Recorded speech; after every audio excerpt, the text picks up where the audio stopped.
focused. You have to do what you have to do. Jim and Larry are here to say, get focused. Remember, it's up to you. Now is the time. Balance is a myth. You're in control. Just focus. Get focused. All right, here Good we evening. are. Get focused, everybody. Yeah. We're coming to you from Burlington, Iowa. Burlington, like the coat factory, but no coats because it's 100 degrees here. Anyway, let's get right into it. So, why are we in Burlington, Iowa, Larry? So we are in Burlington, Iowa for 3 reasons. The first reason is Pizzazz Entertainment Complex. The second is Fun City Arcade. And the third is Puck Harbor Water Park. And those are all activities for kids. And I'm here with my 4 grandkids, and Jim is here with his son, and it's a family vacation. Yes. So an unfamily vacation, as it were. Yeah. So we actually, I was just in Chicago over the weekend. I went up there for the fireworks. Speaking of getting focused, so So I wanted to watch fireworks. I wanted to take my son to watch fireworks. So I looked up on the news to figure out when there was going to be fireworks and where there was going to be fireworks. And I got the day wrong. So the fireworks I thought were on Saturday. You're getting ahead of the story. I looked up and I took him to see fireworks on Saturday in St. Louis, and then found out the fireworks were on Sunday. So he went and saw fireworks with his mom, no big deal, but I still wanted to see fireworks. So I hopped on the bike and I rode up to Chicago, which was absolutely amazing. And I wanted to see fireworks there, and looked up and saw that they were on Sunday, and got here and found out they were on Saturday. So he wasn't focused. I wasn't focused. So it's an appropriate time to talk about getting focused. And Larry, I think it's interesting because we just had 4th of July. By the way, happy birthday, America. I know that's sometimes an unpopular thing to say nowadays, but you continue to shake your camera like crazy with your feet. Oh, sorry. I'm like, why is Larry moving all over the place? Sorry. No, it's all good. I know it's not a popular thing to say happy birthday to America, but regardless of whatever you may think, it's still the greatest country to live in the world. We're fortunate to be here. So happy birthday, America. I'll save that for unapologetically us as we go through that. But we wanted to talk today about getting focused. The year's half over, and chances are you've missed all your goals. So Larry, your thoughts, because this is really your brainchild. You're the one that talked about New Year's resolutions and why they never work out. Yeah. So, sometimes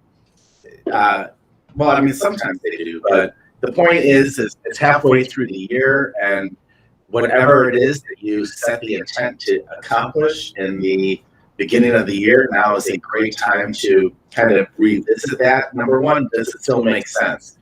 Maybe you need to pivot from those goals. Maybe there's some new goals, probably, some new ideas and new goals that you want to set for the remainder of the year. Or maybe you just want to get back and revisit what it is that you set out to do, because perhaps you haven't been able to accomplish that. So it's a really good time to kind of take score of where you are, and then chart a plan to get where you want to be. That's a good point, Larry. Yeah. So, for me, the summer has always been a time of I don't want to say confusion, but disarray. Things get out of order. It stays light later. Well, for everybody it is, because if you've got kids, especially, right, it's just like everything is different. Everything is different, and so sometimes it's hard to get into that routine. And for me, I like a routine because a routine helps me build momentum. So if you're like that or struggling with that, I want to share a couple tips with you. So number one is just to get really in tune with where you are in relationship to where it is you said you wanted to be with your goals. And then not to get, worried or frustrated that you haven't accomplished them, and not even to be concerned if it's something that's no longer important to you to accomplish. Because perhaps, like I said earlier, there's some new things that have come up that are more important than what you were focused on in January. So you are where you are, and wherever you are is a really good place to be because that's where you are. So just kind of like set the intent to accomplish what you set out to do. And you might need some help in doing that. So you might want to reach out and, read some books that are relevant to that, watch some videos, whatever it is that you think that you need to get motivated and stay motivated. For me, recharge is about almost every time I go to the gym, I feel recharged because it gets my body moving and it gets my blood moving, which gets my mind moving. So really think about what it is that helps recharge you. Also, body work for me is another thing that helps recharge me. Getting a massage, I particularly love reflexology because it gets into the trigger points and again, gets that blood flowing. So find your points of recharge and then tap into them and see if that helps. Yeah, and for me too, it's also really about this part of the year where you need to refocus because you set these goals 6 months ago and then life happens. You've slept since then. You have all these distractions that come about. And so for me, it's pretty common to hit July and go, oh my gosh, my New Year's resolutions, no idea what they were. Because you forget, and some of them you've probably already accomplished, some of them you probably missed.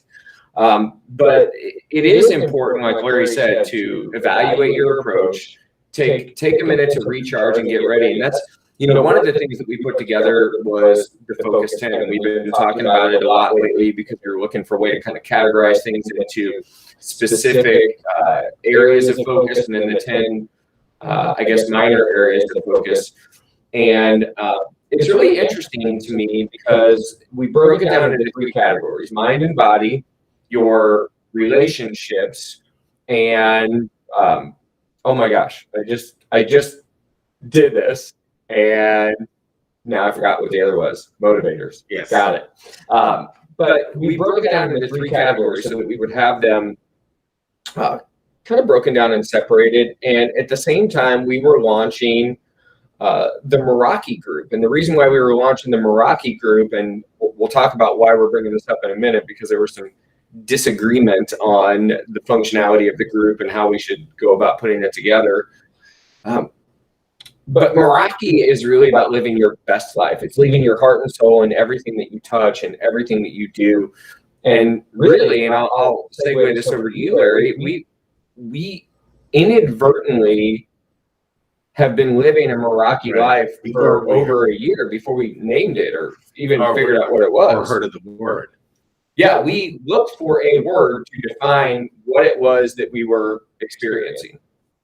And Meraki was the one that came up. So we put this group together, and then behind the scenes, there's been a disagreement. I don't want to say disagreement, but a difference in approach. Yeah, because for me and for Larry both, Meraki is about you're doing the deal. You're living the life. You are living your best life. People look at you and go, hey, you never seem upset. You never seem disappointed. You never seem angry. You just look like you're living the best version that you can be. And that we are. But, we wanted a way to help people to get there. Because so many people ask us, well, how do you do that? Or what are you doing? And that's what Meraki was for us, was to put together a place where people that are already living that kind of lifestyle. So Meraki is not about what you do. It's about how you do what you do. So you can be Meraki rich. Well, let me put it another way. I mean, it does not matter where you are economically. It doesn't matter where you are. You can be employed, not employed. You can be at anywhere in your life and be able to live Meraki from that point, because it has nothing to do with accomplishments. It just has to do with how you approach life and how you interact, deal with any situation or anything you do. For example, you can make your bed in the morning, or you can make your bed with Meraki. So making your bed means going through the motions of making your bed. Making your bed with Meraki is like really tuning in to like, that's a really nice pillow. That's a great sheet. And, as you take the covers and you put them over, you're maybe anticipating later in the evening when you get in bed and how it will feel. In other words, it's doing something with passion. It's doing something with focus. It's doing something with connectivity attached to it. That's a Meraki way of doing something. I don't know that I've ever made my bed with Meraki. I have. To be really honest with you, I believe you. I have. I totally believe you. That yes. That's funny. No, I agree with Larry. It's really about how you do the things that you do, and not even how you do them as much as how you feel about how you're doing them. And that's a big thing. When I was doing the 75 hard, I did 75 hard with Meraki, and that's part of where it came up. And I don't want to, I almost feel like we're in an episode of the Smurfs. Like, I Smurfed it, I did that. I don't want to misuse or overuse the word Meraki, but it was really about the feeling that I had, that all in conviction to what I was doing and why I was doing it and why it was so important to me. I'll share with. Oh, sorry. Go ahead. You were shaking the table. Oh, your camera was moving. You looked like you were like spazzing out. But it's fine. It's fine. Go ahead. What were you saying? So the first time that I really think I lived Meraki, and again, I wasn't even aware of the term until 2 months ago. The first time I really think I lived it was when I was homeless and I was living out of my car. And what happened during that period of my time is that I was in a situation that was frightening and terrible, and not a situation that I ever thought or wanted to be in. But once I was in it, I began to shift my reality of the situation and just look for things to be really happy and be really enthused about. So, translation, bottom line, I was in Wisconsin when I was homeless. I was living out of my car, and it was October, and the leaves were just beautiful, like golden and red and bright. And I remember being near a lake one day and seeing the leaves reflecting off of it. And I just I felt such appreciation and such passion for the beauty of it. So I was living Meraki, meaning I was just really into the beauty of it because that's what I was focused on. And I think that's the first time that I really had the Meraki experience. And I just want to share with everybody, because I want to invite everybody to join this group, because it's not about a taking score thing. It's not a group that says you have to achieve X, Y, and Z, or A, B, and C. It's about the way that you live and how you live so that you can be happy without the conditions. Meaning you can just be tuned in and tapped and turn on to whatever it is you're experiencing in life and bring it to the max, max it out, whatever you're doing, just really dive into that and just milk it for everything that you can. Yeah, it's interesting that you say that. I've been meaning to do this. I probably should take notes. It should have been one of the New Year's resolutions, but I forgot about, and I'm remembering here now. But I have I don't want to say a playlist, but I have a list of songs that I listen to, that I know all the words. I scream out the lyrics, and they're all songs that make me feel good about me. Mm-hmm. And those are the songs that I listen to just intently. And I think music is a motivator for a lot of people. It's definitely a mood altering kind of thing.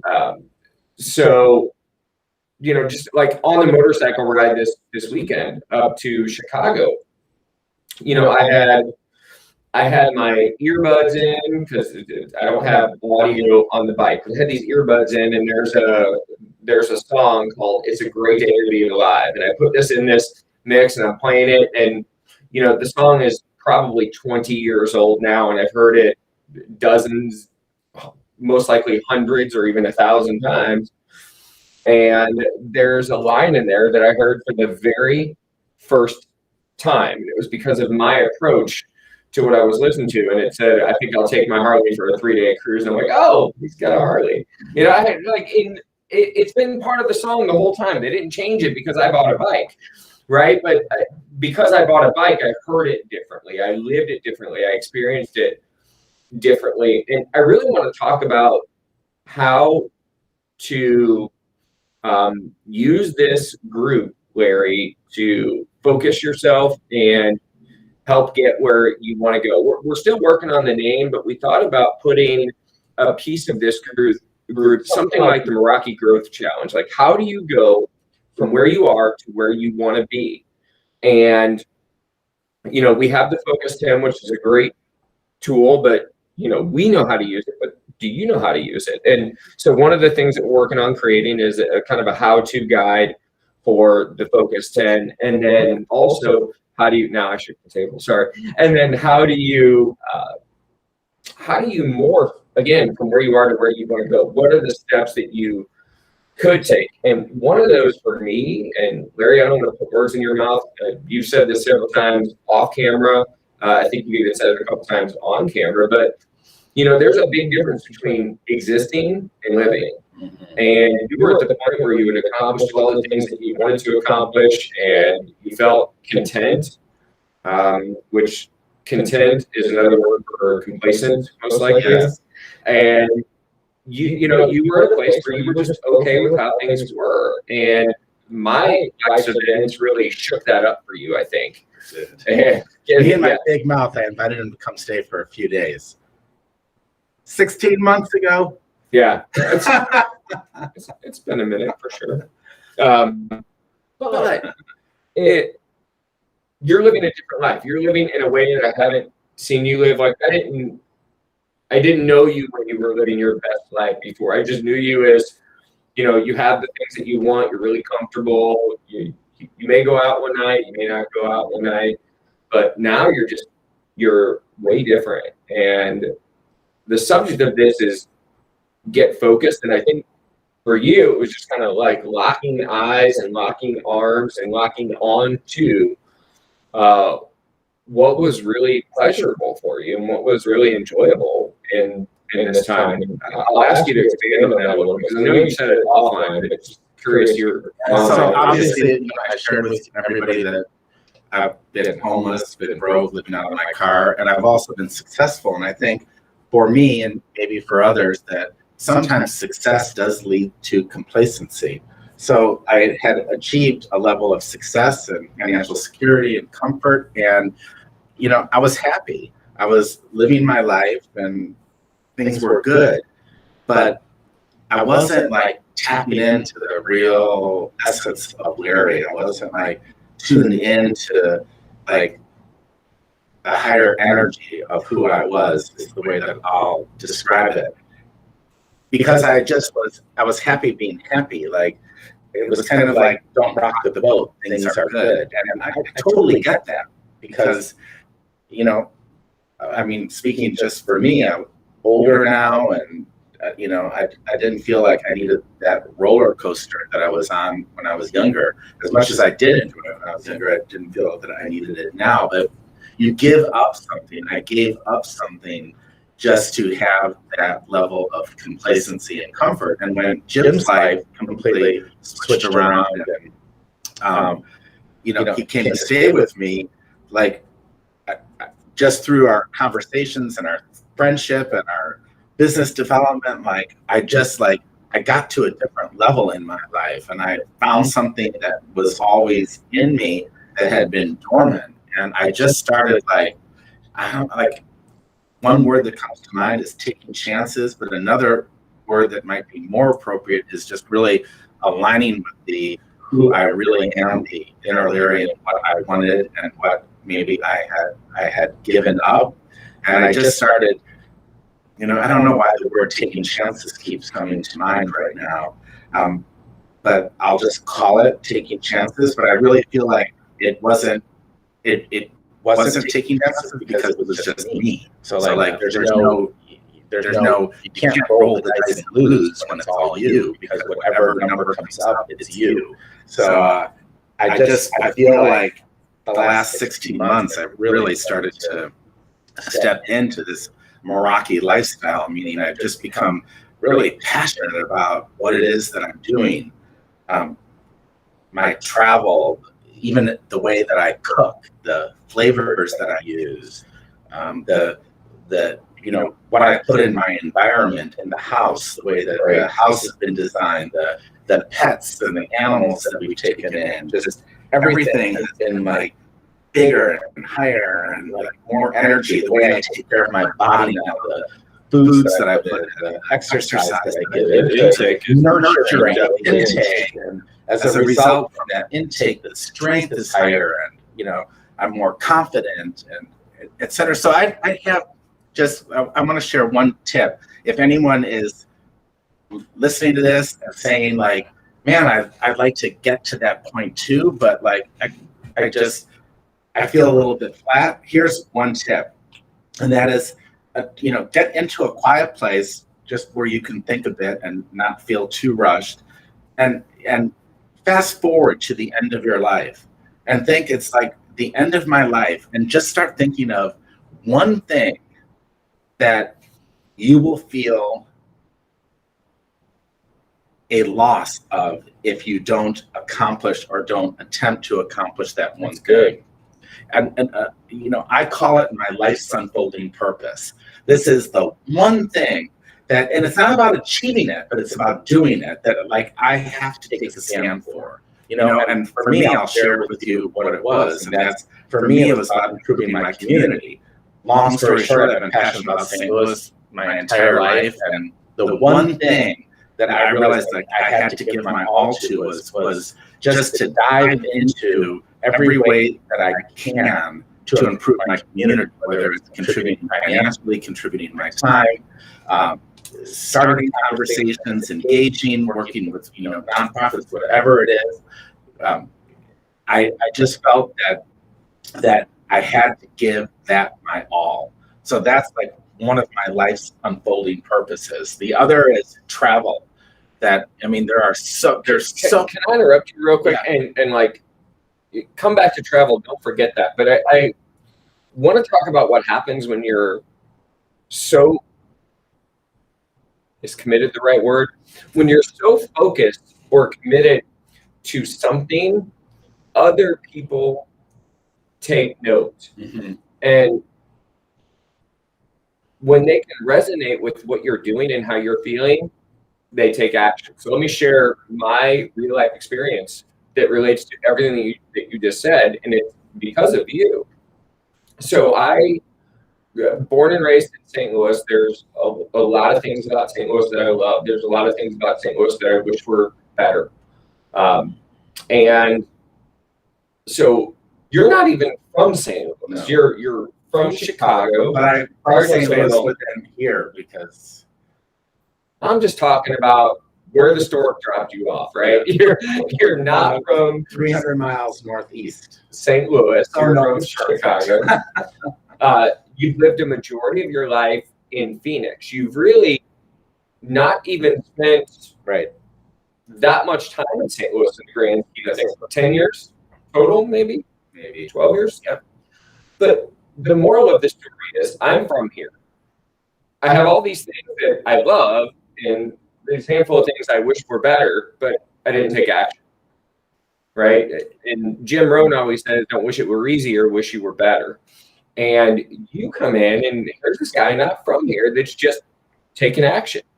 You put your money where your mouth was, quite literally. But you also put your feet in your shoes and hit the streets. You did the work. And when you do that, and you do that with conviction and passion and unrelenting desire to make something happen, other people take note, including me. So I became very passionate about St. Louis. I now sit on a board that their original name was Revitalize St. Louis. Now we've expanded that to chapters all across the country and the world, really, 2 continents so far. But you will inspire others to do things that they wish they had the strength to do, but just need the example. There's a great video, and we use it in a lot of our talks that we do. We used it with a school. It's called The First Follower. Mm-hmm. And So the first follower has such an important role in creating a movement because the first person that does it, and this is the quote, is just a lone idiot, right? It's how they're doing something that nobody else is doing. And then a follower comes and says, oh my gosh, I see what you're doing. I like it. I can do it too. And then they begin to call their friends, and other people come in and they start taking action. So we've had hundreds of people volunteer in some capacity with that nonprofit. And now there's chapters literally in Australia, Mexico, all across the US, and growing right now. And I would say, if I could just throw this out, that's because of you. That's because of what you inspired in me in St. Louis that we then translated to Revitalize Global versus Revitalize St. Louis. And other people took action because of you. So don't be afraid to get out there and be the first one doing something and to share what your passion is. Because it wasn't your actions, it was what you said, followed by your actions that inspires somebody. So go ahead. I didn't mean to interrupt. I want to get back to travel. Well, no, again, like I just want to get back to just take a moment and really get inside yourself and really think about what your life's unfolding purpose is. What are your dreams? I mean, there was a post I made on our page, and Larry, Reach for the Stars. It was at the time, I think she was my 6-year-old granddaughter, and just her face was lit up, and she had a balloon, Reach for the Stars. And when you're 6 years old and 7 years old, you really believe you can reach for the stars. You believe you can do anything, and then slowly life chips away at us. And we get into a place where not only maybe do we not believe, but we just give up. And I'm encouraging everybody to go back within themselves and just and tap into that place of what it is that's really important to you. And sometimes it's so buried deep in the attic that it takes a while to even get to it, because there's so much clutter between the thing that is that which we want to be and where we are now, because you've had years of shoving it down and years of perhaps disappointment and years of people saying that you can't, that even just getting to it can be a drain in and of itself, let alone once you find that, then birthing it and bringing it to fruition. In other words, like you've got to awaken from the sleep and awaken that dream that you have. So my encouragement for everybody here is just, if you can just spend some time and kind of find that place that's buried within you, because I don't really believe that it's as much about accomplishing it as it is going after it. Because you know what, folks, if you don't go after it, you've just sold yourself short. So it's the process. Give yourself permission. Give yourself permission. Say that again. It's not so much about what. It's not about whether you accomplishing it. It's about the process of just giving yourself permission. I am Larry. This is what I've always wanted. This is what my dream was as a child. This is where I wanted to be. This is what I wanted to experience. This is what I wanted to serve. Whatever that might be. And then just give yourself permission to kind of just tap into that and let that unfold. And wherever it arrives, or however it manifests, is perfect. But it's just the giving yourself permission to experience it. So for me, I just somehow tapped into my dormant desire to travel during COVID, when it was the time that you pretty much can't travel or shouldn't travel, so I'm wow, I have this overwhelming urge to travel at a time when it's perhaps widely considered the absolute worst time to travel. Well, you know what? I started traveling. There were, and you took people with you. And I took people with me. There were 20 countries that I could go to, hundreds and hundreds that I couldn't, but 20 that I could. So I started traveling internationally. I started traveling around the country. I traveled at a time when everybody said, don't travel. And I did it because I wanted that experience. And it was really an interesting process because I got a lot of, I don't want to say negativity, but a lot of comments like, wow, you're traveling now, and is it safe? And, should you? And No. You didn't get, is it safe? They said you're not being safe. You're traveling. Right. You're endangering people. You're endangering yourself. Endangering myself. Right. Like, but there's no way that I could ever endanger myself by doing what is true and authentic to me. And that's what I try to explain to people, that if it feels right, it has to be good. Can I give you an example of why doing the opposite of what you said can endanger you by not living your most fulfilled? Please. So this is going to be really personal, and I'll share it with you because I think it's relevant. And so for me, I never traveled. I mean, very rarely traveled. And I didn't enjoy traveling. I didn't like traveling. It wasn't something that appealed to me, or so I thought. And the reason why I had made that decision or convinced myself of that was because it was a financial decision. And, I convinced myself that I liked the road trip better than the flight because the road trip was more fun. And now let me just tell you, I think it is. I still agree that the road trip is more fun sometimes, but there's benefits to just getting there. I never took a plane, rarely took a plane. And what happened was I didn't have the money to do it when I was younger. And therefore I convinced myself, as self-preservation, defense mechanism, whatever you want to say, I convinced myself that I didn't like travel. And it really hurt me later, and it hurt people that I loved inadvertently. And here's what I mean by that. So after I got separated, on the way to divorce, I started traveling. And one of the things that really hurt my ex was that she always loved traveling. And I said I didn't like traveling. And she said to me, before, did you just not like traveling with me? And that was just publicly, that was never the case ever. I would have loved to have traveled with her. I would have loved to have done all the things that I'm experiencing now with her. I just didn't know I loved them. And I didn't know they were important to me because I had built this wall around my understanding of what I wanted. I was inauthentic. And because of that, when your authenticity finds its way through, because it always will, right? When the real you comes out, other people are going to remember the things that you said and the things that you did when you were inauthentic with them. It wasn't that you were purposefully deceitful or dishonest. It's just, as human beings, when we feel like we can't do something, we try to convince ourselves that it wasn't worth doing anyway. Right.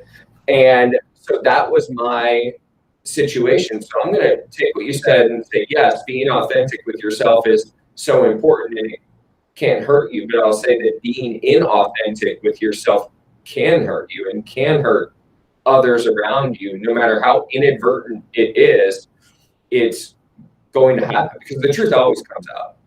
Right? It always does. And, what you feel about things will always resurface. Yeah, sometimes it oftentimes doesn't come out in a direct way. It may come out in the form of ill health. It may come out in the form of a bad attitude that you have. It may come out in the form of, some type of personal discord or dissatisfaction, and not really even understanding why it is that one feels the certain way that they do. But there's not that attachment to the inner self. And so I loved that photo of my 6-year-old granddaughter because the sparkle and the light in her eyes and the balloon reach for the stars, she was so pure. There was nothing that could stop her. And, I just want to say there's nothing that can stop any one of us except our own self-limiting beliefs. So how do you get through those self-limiting beliefs? Well, one of the ways that I encourage you is to join this Meraki group. We're hoping that the tips that you'll find, the support that you'll find, the tools that we'll give will help you unravel that and help you begin to take steps towards living that more passionate, more full life. So yeah, I want to say one other thing.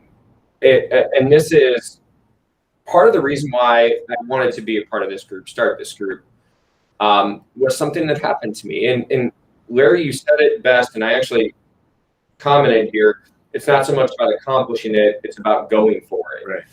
And so there is a challenge. And the reason why I bring this challenge up is because it really shaped me in 2021, quite literally and psychologically.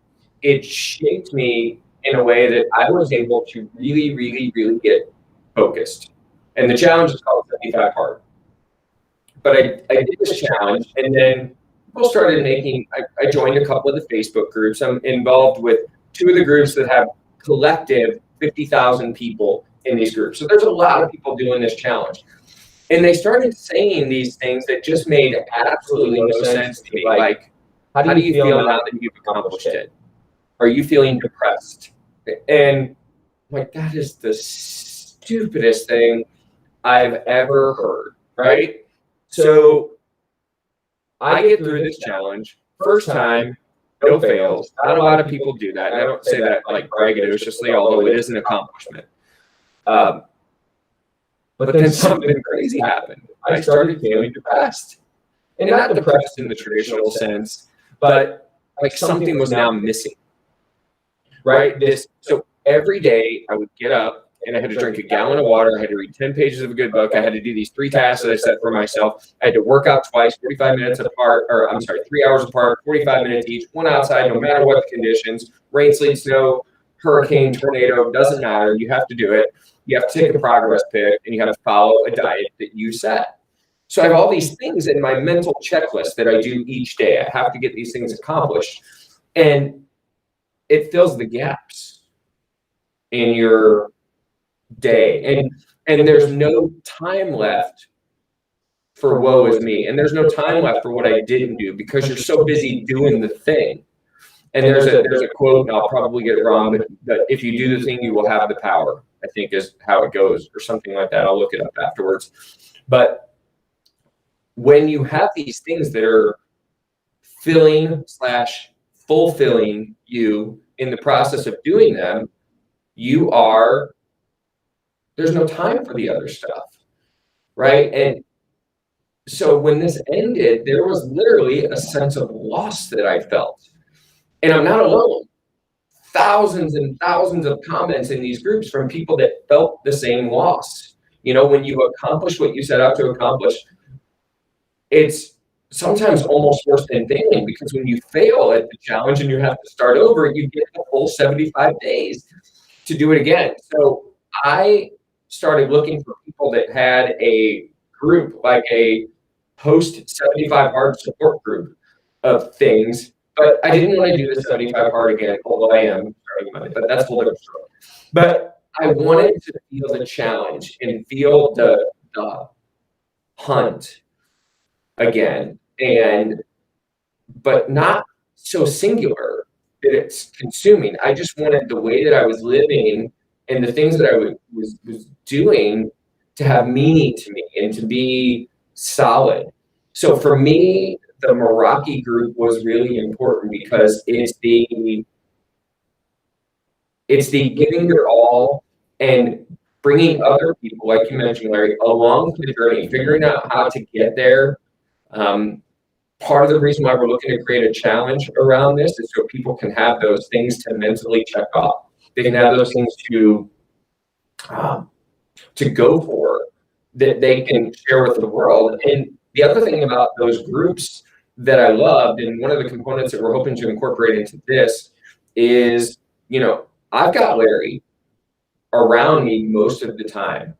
And when shit goes wrong, I can turn to my friend and say, oh, I'm struggling. And you know what? He doesn't let me off the hook. He's like, yeah, that sucks. Go do it anyway.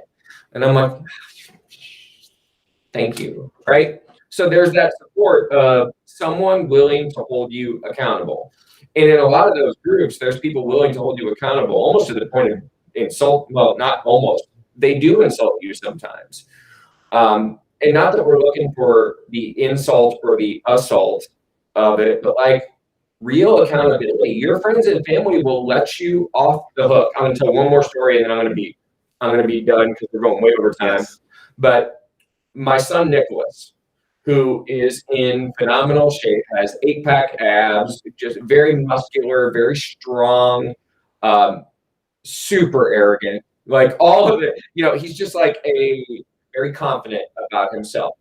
But like me, when I was younger, he struggled with his weight. And he's going to be so mad that I said this. But, when he was 10 years old, I put him on not a diet, it was like a lifestyle shift. And man, I got a ton of heat from my in-laws, a ton of heat from my family saying he's too young, he's this. But, when I was 21 years old, I was 350 pounds because nobody stopped me when I was 10 years old. And so I made him aware of what he was doing, what he was eating, how he was going about it.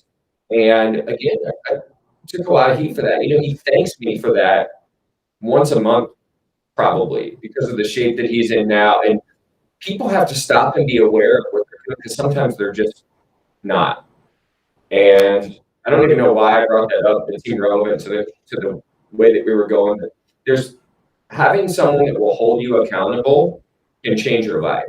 So we want this group to be a series of people that can not only lift each other up, but put each other in place when necessary. So that's what we're looking for in the Meraki group. Larry, anything you want to add to that? So I just want to add another shout out and a plug for the Shifted Reality. You'll find that on our website. Yes. Shifted Reality is going to be a complimentary workshop, and that will be July 22nd, and you can check out the information on the website.